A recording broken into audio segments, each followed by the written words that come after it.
Termasuk bentuk kesalahan-kesalahan orang yang sholat tatkala dia berdiri adalah sebagai berikut. Yang pertama, nempelkan kedua kaki ketika berdiri. Gini dia.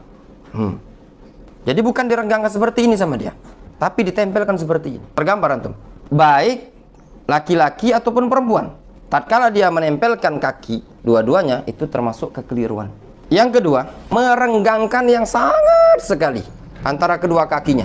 Istilah kita tuh ngangkang itu tadi kan, renggang kakinya. Sampai mungkin ini postur badannya, renggangnya sampai segini. Baik pada posisi sebagai orang yang munfarid, ataupun bagi imam, ataupun bagi makmum. Jangan direnggangkan sekali. Kesalahan yang ketiga, mengarahkan jari jemari kaki tadi ke arah luar. Nah gini, ini yang sering terjadi ketika sholat.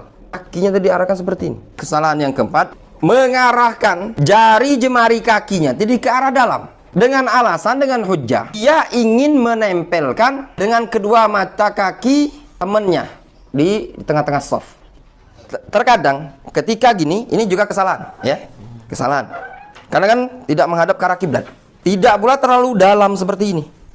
Nah alasannya apa? Supaya nempel kan. Nah supaya nempel gini, akhirnya dia gini.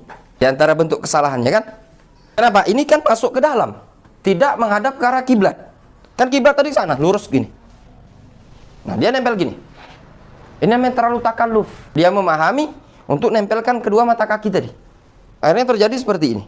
Itu termasuk kesalahan dan takalluf dalam sholat. Yang kelima, meninggalkan celah di barisan sholat tadi. Ada jarak gitu loh. Jadi dari kaki ke kaki ada jarak. Ini kesalahan sebenarnya yang terjadi di kalangan kaum muslimin, ya enggak? Atau membuat jarak antara makmum. Ini juga termasuk kesalahan. Kapan didekati? Geser dia, dekati geser. Nah, yang seperti ini tadi kesalahan. Dalam sholat berjamaah ketika berdiri hendaknya betul-betul dirapatkan.